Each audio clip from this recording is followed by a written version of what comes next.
Welcome to True Crime Garage. Wherever you are, whatever you are doing, thanks for listening. I'm your host, Nick, and with me as always, well, he's simply one of the best in the biz, so I refer to him as the Barry Lurd of podcasting. He is the captain. They call me Lurd the Turd. It's good to be seen and it's good to see you. Thanks for listening. Thanks for telling a friend.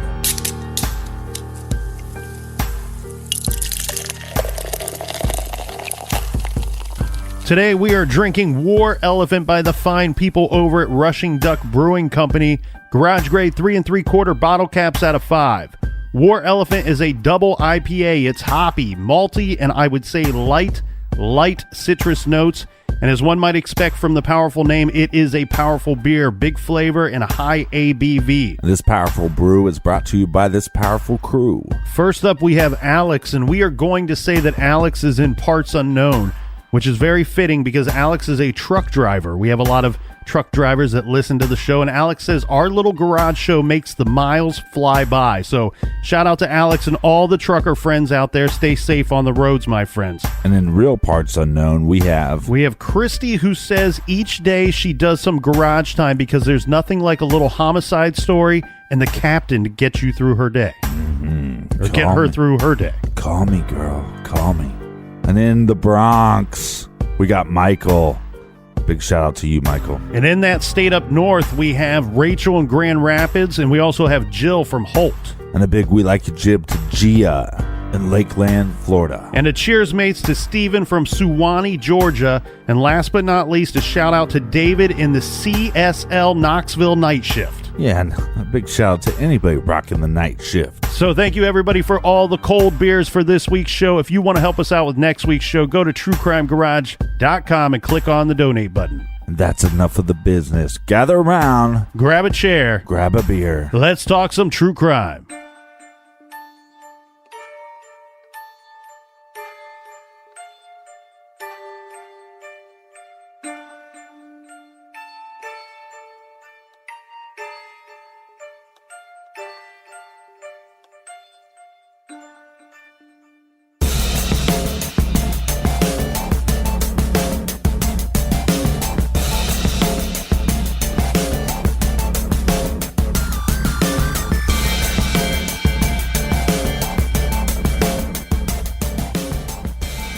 We've done 3 episodes on this case, and today makes 4, and sometimes, Captain, that just works out for me.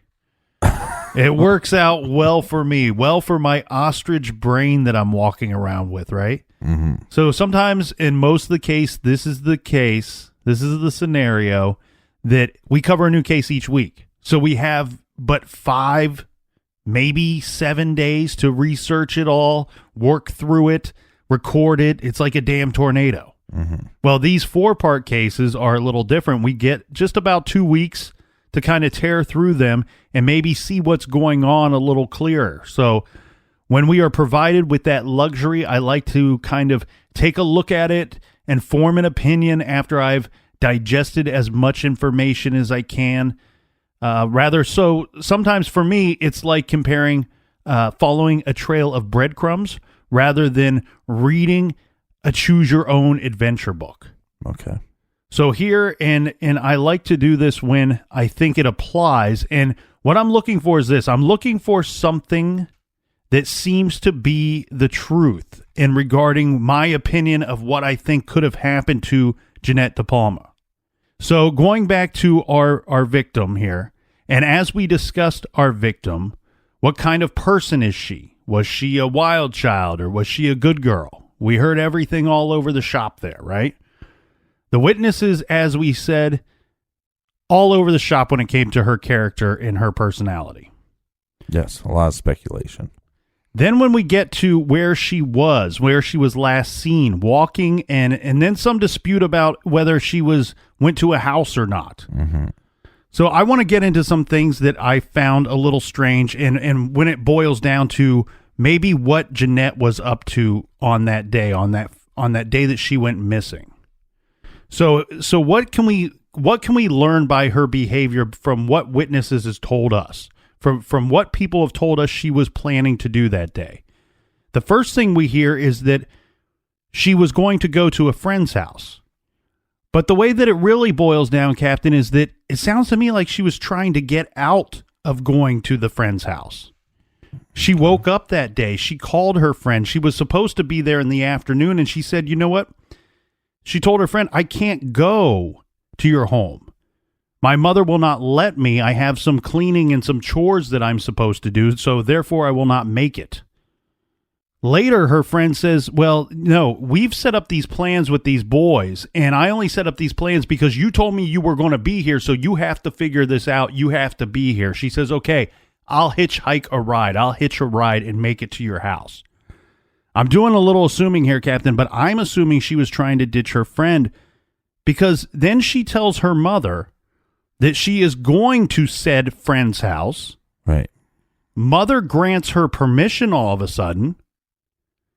And the mother, she even offers her to give her a ride to that friend's house.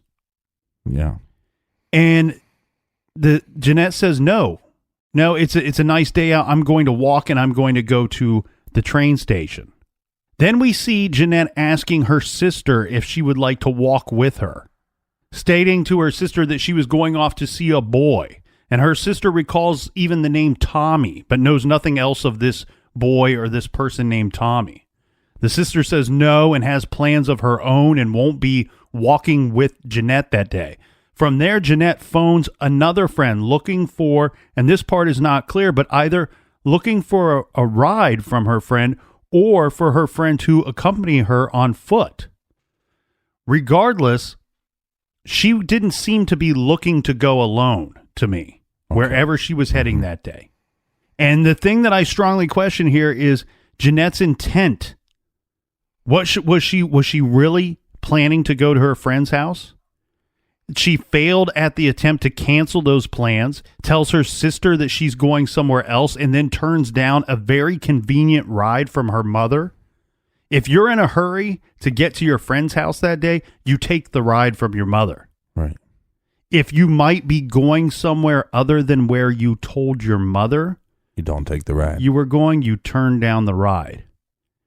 I think we might be looking at a strong possibility that she either had other plans that day that we are unaware of, or she wanted to go visit somebody else other than that friend, maybe even a boy. Right.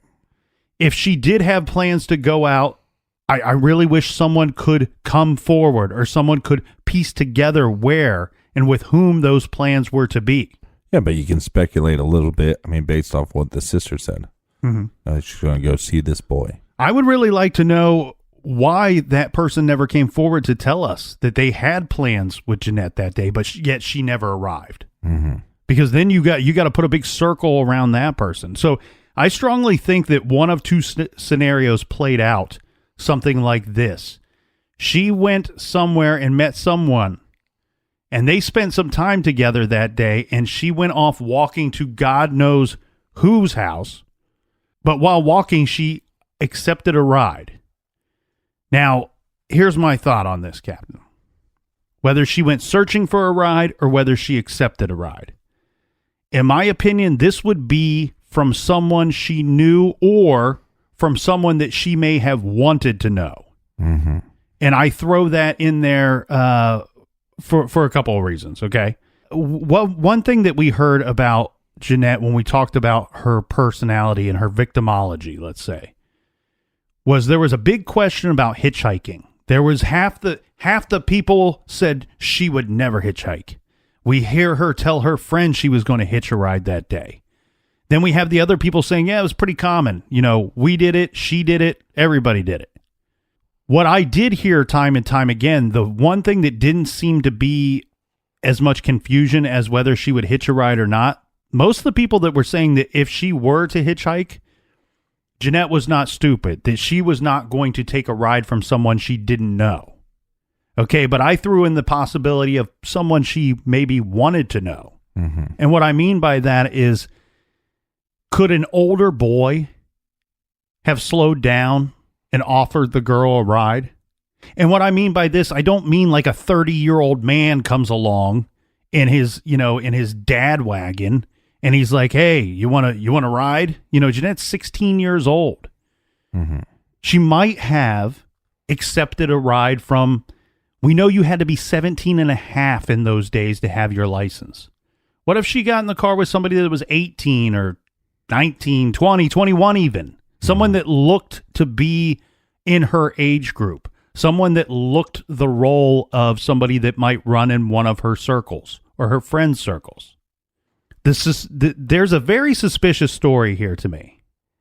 And before I get into it, I do want to do a quick mention of something that I was thinking about on the way over here, Captain, and I wanted to get your opinion on this. And this will play a role in the later part of my opinion of what might have happened to Jeannette DePalma.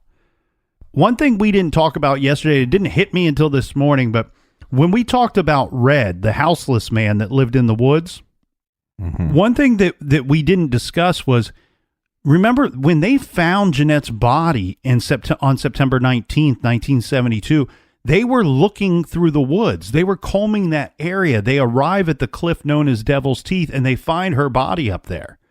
The strange thing to me is, like, I kind of almost picture this as like I'm watching like Law and Order or Criminal Minds or something like that. You know, where they find a body. They're like, oh, we got this body. And then you hear them start talking. It could be a female. She's been here a while. And if this were a TV show, then off in the distance somewhere, you would hear another officer going, Captain? Yes. Somebody's living over here. We got somebody living in the area. Right. I'm wondering why, you know, there was so much suspicion about this Red man, about the houseless guy.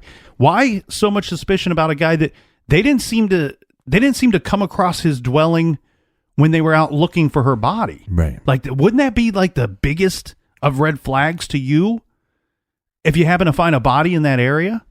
Maybe that's why he wasn't looked into that much. Maybe that's why, yeah. Maybe that's why they spoke with him briefly and then cleared him and let him go. But anyway, there's a weird story within this big story that I find very strange. And that's the story of the 21-year-old dude that we talked about yesterday that goes by the name of Terry Rickle. Terry Rickle was the guy that alerted police in October about the man Red that's living in the woods near where the body was found. Right. What I find suspicious about his story is it possible that he's giving the police some kind of false lead? Is he going to the police department? This would be about the same time that the stories from the newspaper regarding the murder and death of Jeannette DePalma start disappearing from the newspaper. Mm-hmm. And we do know that on some occasions, somebody that either has information or somebody that's guilty of a horrible act will sometimes interject themselves into the investigation. Why? Because they want to know what's going on with the investigation. What better way than to go down to the police department and give them some potentially false lead? You could send them off your trail and figure out what they're doing possibly at the same time. I find his story a little suspicious, and there's a portion of his story that we left out yesterday, and it's this.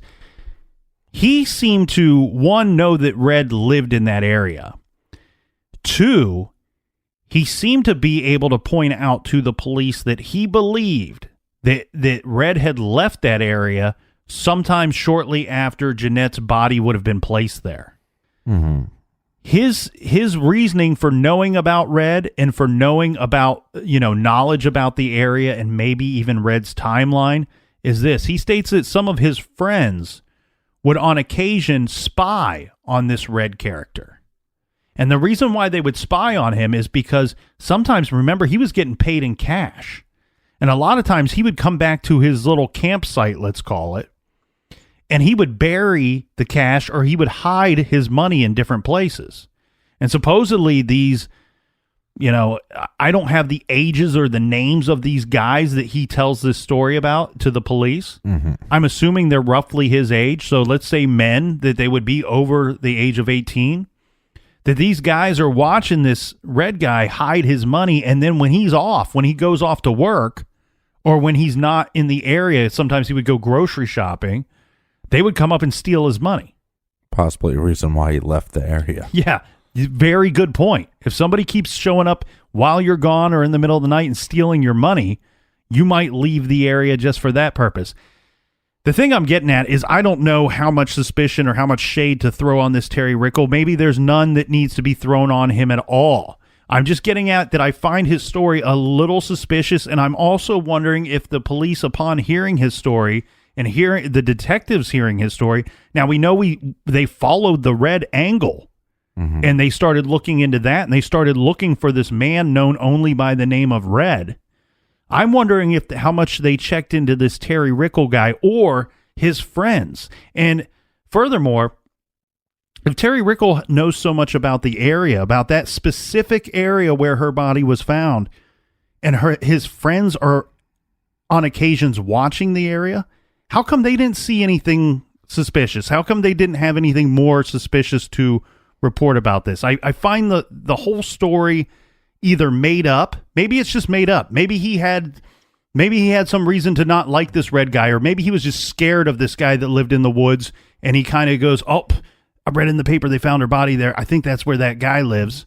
Maybe it's just something. Maybe it's something as loose as that, or or a lot of people can't understand other people's lifestyles, so they treat them like they're less than human when it's just a different choice of lifestyle. Yeah, or maybe it's something more sinister, to inject yourself into the investigation, try to figure out what direction the investigation is taking, and maybe even provide them with some kind of false lead. Well, and there's some speculation that she got in a car with somebody that maybe she knew, right, or was an acquaintance of. And so is there any evidence that she knew this Terry Rickle? Well, there was speculation that she would only get into a car of somebody she knew. And I actually believe that she got into a car, whether she was offered a ride or was asking for a ride, and I do believe it was probably somebody she knew. Now, there is no proof, there's no evidence to suggest that she knew Terry Rickle or did not know him. We don't know this. And the just find his story pretty fishy. Well, I just really, I find his story questionable. To the point where I just wanted to offer that up for food for thought, as food for thought. I don't necessarily, was he involved or was his friends involved? It's possible, but it's probably not super likely when you look at the whole spectrum of things. Right. Now, the reason why I think that she knew she would only get in the car with somebody she knew, or got into the car of somebody she knew, is this, because of where her body was found. She's found on top of this cliff, and we have investigators, we have detectives and police officers that found her that day, that were part of the search, that said that they had slipped several times when they tried to make it up to that cliff, that they had fallen, that some of them couldn't even make it to the top of that cliff. Right. And then when they removed her body from there, the fire truck had to come in and park itself at the base of the cliff and shoot the ladder up. To use the ladder and form this weird, almost kind of conveyor belt of getting her out of there. Mm-hmm. They had to put in lots of man hours in time to getting her out of there. What you're getting at is that it would be hard for somebody to carry her up there. It's hard for somebody to kill her, then carry her up there. I almost think that she went up there with somebody. Yeah. Either somebody she knew or somebody she trusted. Things got out of hand. She followed somebody up there, and for whatever reason, I think that person probably strangled her and left her there. And I think the reason, a big portion of the reason why this has not been solved, is there's actually, I believe, many reasons why this has not been solved. And the first one of those is, I would state that they didn't investigate her disappearance. Remember, it was reported as a runaway. And we don't know if it was the parents that reported it that way or the police. Right, because the parents changed their story on that as well. And the police say that it was the parents that called it in as a runaway. However, we see another case, yes, it's in another county, but it's the same time period, of a family calling in their daughter missing, and the police are the ones that said, no, she's a runaway. Right. So this could have happened in Jeanette's case. And the problem with that is, and we got into this, it's a lot... Captain, you and I agreed. There's some similarities to this and to the serial case that was covered in their first season, where you're asking Adnan Syed's case. Yeah. Thank you. You're asking teenagers to tell you their whereabouts and what they were doing and who they were with 6 weeks ago. They weren't really investigating Jeannette DePalma's case until after her body turned up 6 weeks and 1 day after she was missing. Yeah. If they would have treated it like a disappearance or an endangered disappeared case rather than a runaway, they would have been speaking to her friends the day after or 2 days after, and they might be able to tell you where they were, what they were doing, who they were with. Do you believe this crime is satanic or occult-like in any nature? No, I actually think that it probably just goes with the times, that it's, the early 70s. The thing is, with this whole satanic panic, one thing that people fail to recognize is a lot of this was brought about by Charles Manson and his crew. Yeah. Because when you hear this horrible story of these horrible people that went in to a home, and it's technically a home invasion. They go into this home and they terrorize and kill these people out in California, painting blood on the walls. That was the biggest news it's some of the biggest news of last century. Yeah. And to hear that, and that spreads across, it happened in California and it spreads across the Bible Belt and the news there and all the way to the East Coast. And then you have parents and police everywhere where they start to think, if it happened out there, this is the new wave of crime. This is the new wave of criminal. And all these teenagers with their long hair and they're all hippies and they're smoking drugs. This is what we're going to see in the future. And I think a lot of times when you had either teenage victims or teenage perpetrators of crimes, of murders and such, that all of a sudden Satan got involved. All of a sudden witchcraft got involved. And it happened for a lot of... in many cases in the 70s and many cases in the 80s and even up until the 90s. It's just something, I just don't see that being a piece of this case. And I think a large part of that is we don't know what happened to her. And she's found at a location called the Devil's Teeth.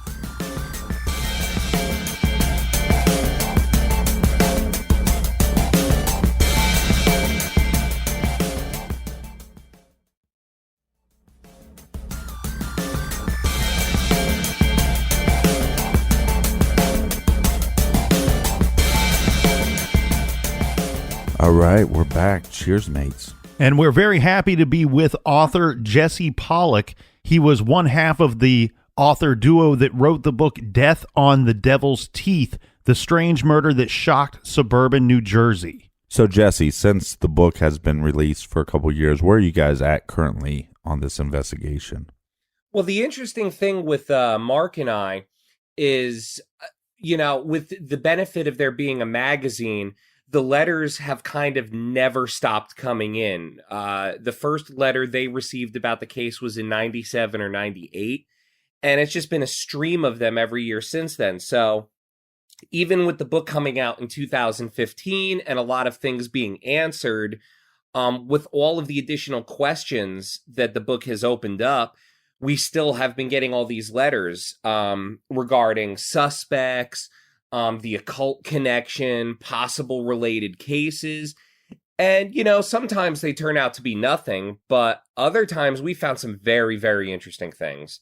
Talk about the letters, Jesse. What were some of the more interesting items that came out that were presented to you through these letters? One of the most interesting things that we've heard from a reader so far involves the supposed occult objects found around her body. Now, like you guys discussed in episodes 1 and 2, it's not really clear what was found around her, but the general consensus is there were sticks and stones. They may have been arranged. They might not have been.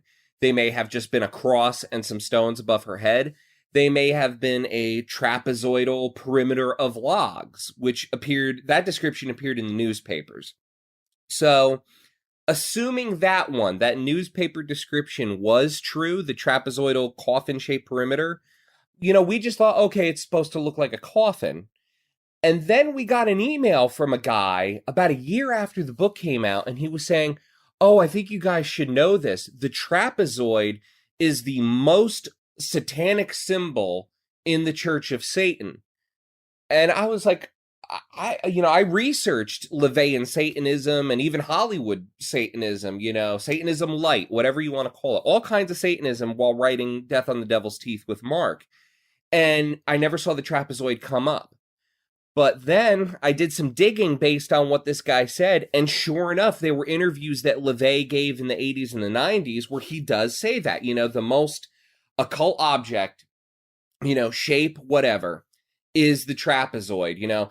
If you look at the back of the dollar bill, what do you see? A pyramid with the top cut off. That's a trapezoid. And basically, if you go through the literature that LaVey put out, it boils down to the shape of a trapezoid is used to open up a portal between the living and the dead, which, if you believe these sensational articles and headlines about Jeannette's murder being a satanic sacrifice, it does make sense that she would be laid out in a alleged portal between the living and the dead. So that was one that kind of made the hairs on the back of my neck stand up, because the whole time I was writing the book with Mark, it was, oh, it's just supposed to look like a coffin. That's, the big thing, the big spooky thing. Oh, it's coffin iconography.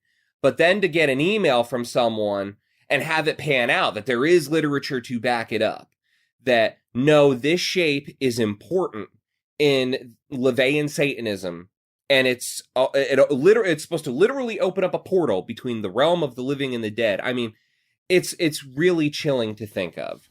There's a lot of fishy rumors about Jeannette's case files going missing. Can you talk a little bit about that? Well, yeah, that was the biggest thing in the whole lore of this case for years. It was the big, shocking reveal. Anytime Mark would dig into the case back in the early 2000s, before he and I teamed up, he would always hit this brick wall of, oh no, the Springfield police say the case file was destroyed when Hurricane Floyd rolled through in 1999 and flooded a great percentage of Union County. So, we figured, okay, well, I guess the story kind of ends there with the files. It's not uncommon to hear something stupid like that. Files are kept in a basement somewhere in an area that's prone to flooding. It's unfortunate. There were a lot of accusations and letters that the magazine got that it was a police cover-up, but these things do happen, so whatever, we soldiered on. And then halfway through writing the book, somewhere around 2013, 2014, we spoke with a retired guy from the Springfield Police Department who later worked in the Detective Bureau, and he told us straight up, oh, well, when I got to the Detective Bureau in the early to mid 80s, I asked for all of the cold cases so I could brush up, and 2 were missing. The Manoff murder, another unsolved murder in Springfield that was in, I think, 76 or 77, and the DePalma file. He goes, that file was missing as early as 1984. So, no, Hurricane Floyd did not destroy it. So then we had this kernel of hope. Like, okay, maybe it's misplaced, or maybe there's a whole nother story here that there was some sort of a cover-up.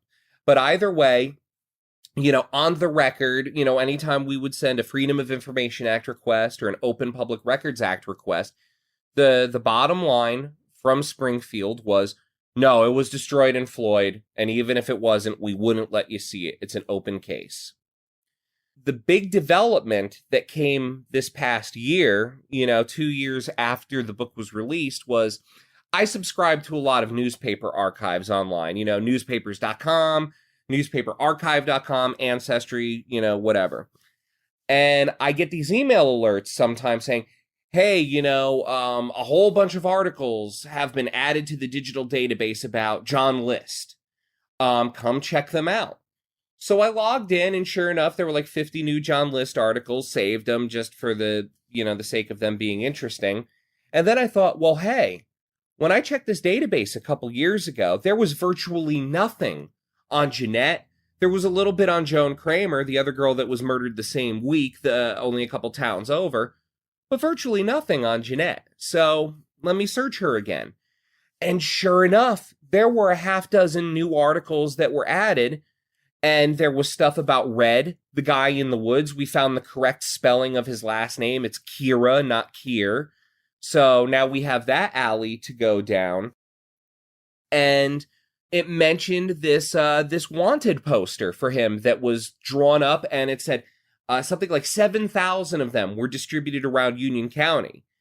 And that was a big, big thing because, okay, if 7,000 of these were distributed around Union County, that means it's a public document. It was already released to the public by the police department, which means the prosecutor's office or the Springfield Police Department or any other investigative agency that handled the case could not hide behind, oh no, we're not releasing it to the public because it's an open case. They had already released it 40-something years ago. So I filed a brand new request, and within 3 weeks, they found the original wanted flyer and mailed me a copy. So it definitively proved that while, yes, maybe the case file that Springfield had was destroyed sometime in the 80s or the 90s, depending on who you want to believe, a copy still exists in the Union County Prosecutor's Office. And we've seen some interesting twists and turns since then. But either way, the bottom line is the files exist somewhere. And now it's just a matter of they won't let the public or journalists or anyone else for that matter see them. But there's also rumor that the Joan Kramer case files were missing as well. That was another strange development. I sent the Open Public Records Act request for them probably in 2013. And it's a different county that handled it because she was while she was found in Union, which is Union County jurisdiction, she disappeared from Essex County. So they treated it as a kidnapping first because she was picked up while hitchhiking. So Essex County Prosecutor's Office handles that case. When I sent them the Open Public Records Act request, they kept sending me every 2 weeks these letters saying, hey, hold on.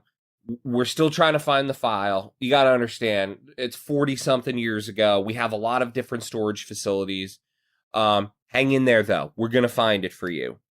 And I got 3 or 4 of those. And then finally, probably like 5 months after I first, sent the request in, they came back and said, listen, we're so sorry. We checked every storage facility we have diligently. We checked our microfilm archives. We checked everywhere. We don't know where the file is. We're presuming it's lost or destroyed. Best of luck to you. So as far as original documentation or paperwork on the Kramer case, there's nothing. All we had to go on while chronicling it for the book was the interviews that we conducted with the people from the prosecutor's office from back then.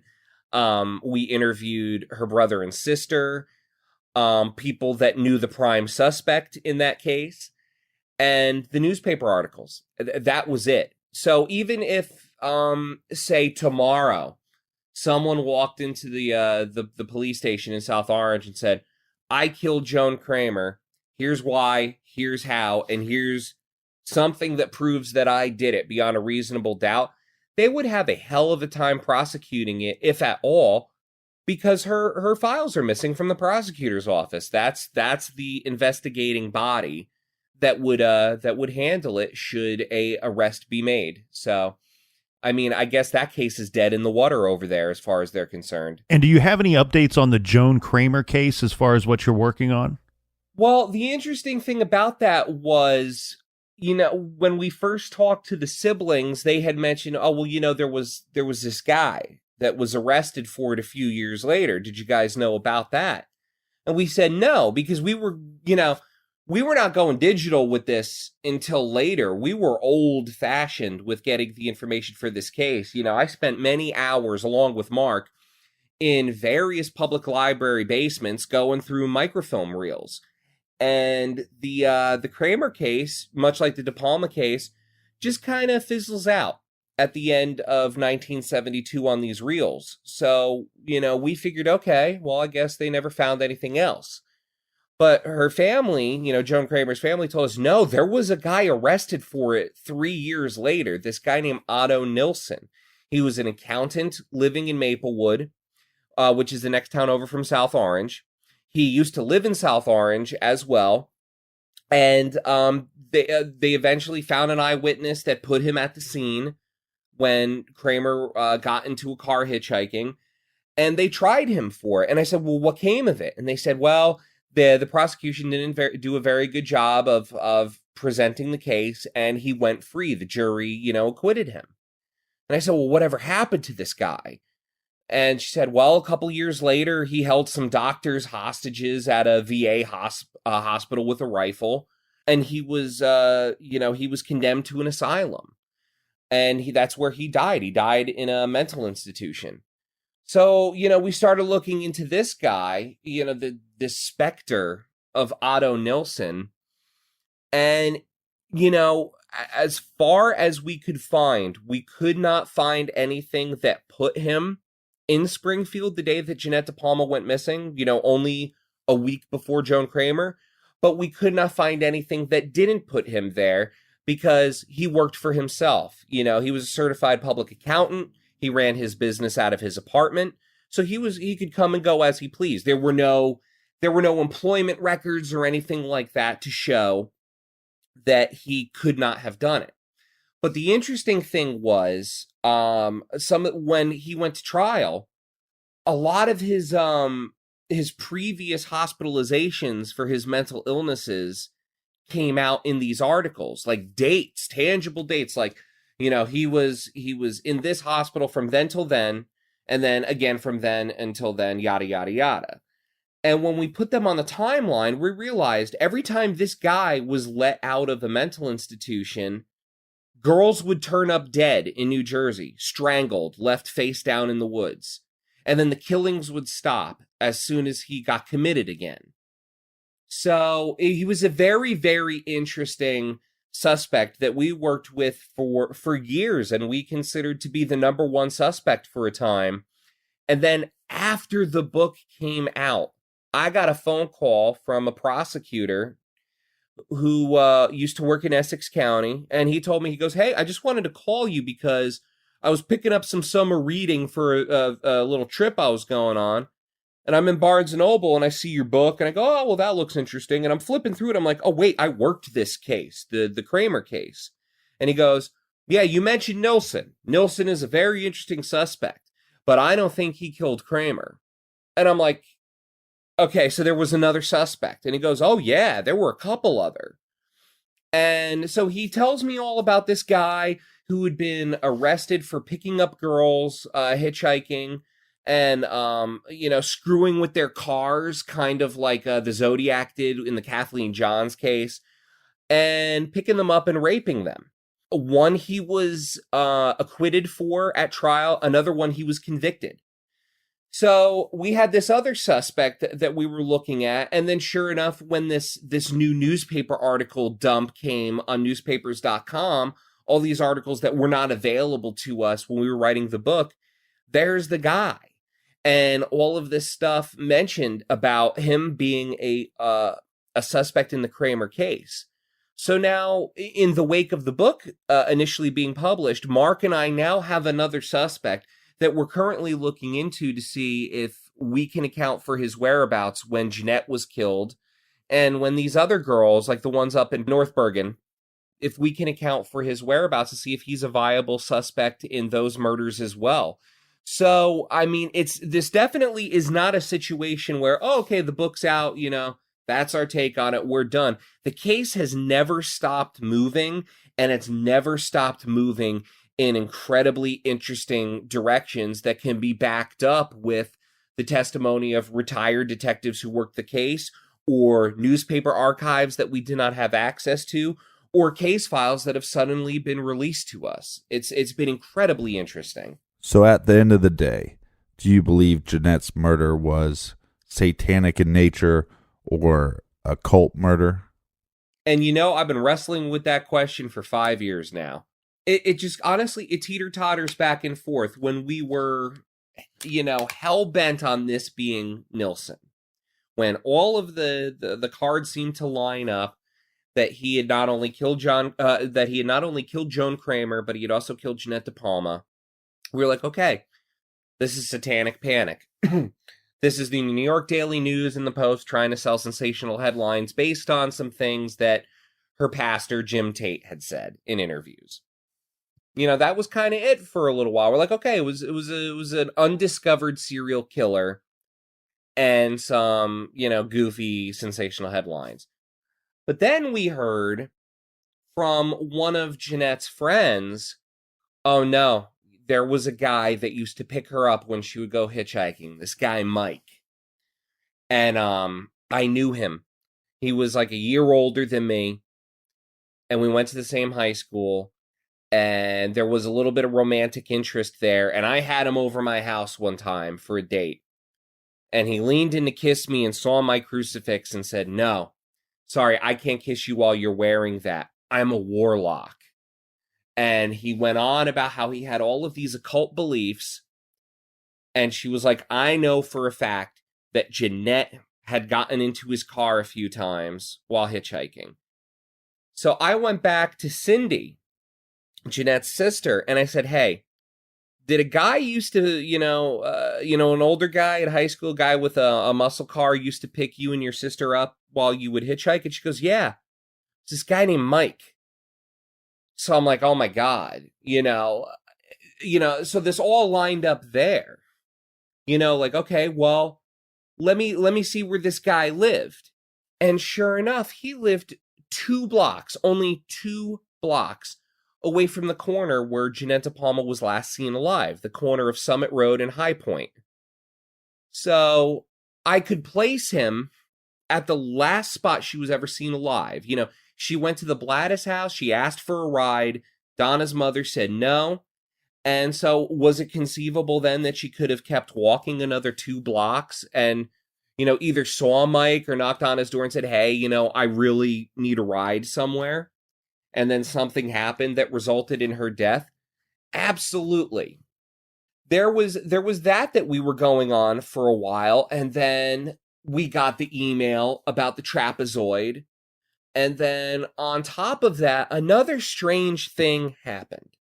Right after the book was released, Mark and I, we went on a book tour in New Jersey, and all of these weird New Jersey readers just kept coming to us and going, "When are you going to give us some more true crime?" Or, "I read the book in one sitting, and there's so many other interesting cases. Have you heard of this case in Franklin? Have you heard of this case in Trenton?" All this other stuff.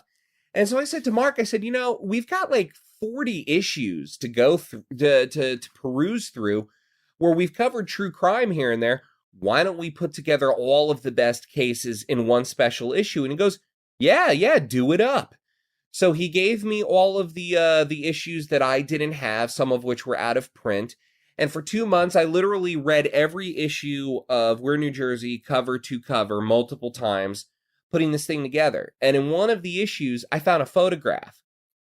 It sent a chill up my spine because I'm looking at this picture and the caption said, "Stuff left by devil worshippers in this reservation in North Jersey in the 1990s.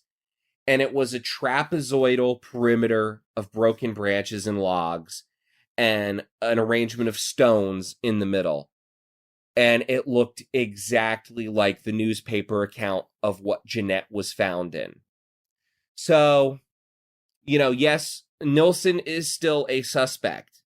And it is always the possibility that this was a serial killer or, perhaps something happened, an accident happened at a party and some kids left her in the woods and never said anything about it.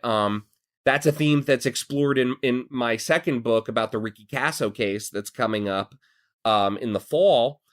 But there is also something now where we cannot disregard the satanic angle of this because we have a suspect that knew her, picked her up when she was hitchhiking, dabbled in the occult, and lived 2 blocks away from where she was last seen the day she died.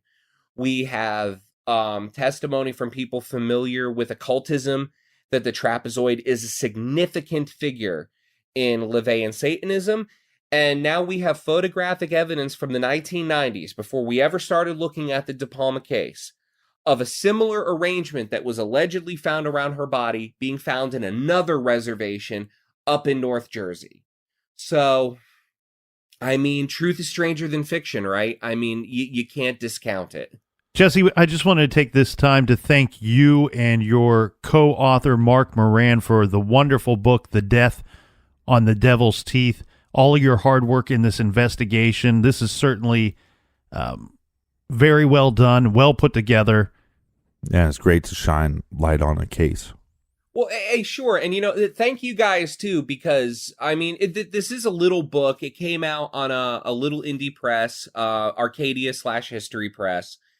And, now the word is getting out there to, this great loyal following you have. So hopefully we'll get some more tips coming in and, it will really shine a light on a case that was largely forgotten, and some people say intentionally so. So if you want to, if any of you listening want to follow where we're at with the case, where we're going with it, at Weird New Jersey on multiple platforms. Weird New Jersey is on Facebook, Instagram, Twitter. And if you want to follow me, I'm at J Pollack Author, JPOLLACK Author. And I'm on Twitter and Instagram. And I'm posting updates as they come in. And if you want to pick up a copy of the book, it's on Amazon, Barnes & Noble. It's on the Weird New Jersey website, weirdnewjersey.com. But yeah, wherever books are sold, it's Death on the Devil's Teeth. Well, thank you again for spending some time with us in the garage. Yeah, thank you so much, Jesse. Oh, no, and thank you so much for having me on and picking this case to talk about. It really means a lot.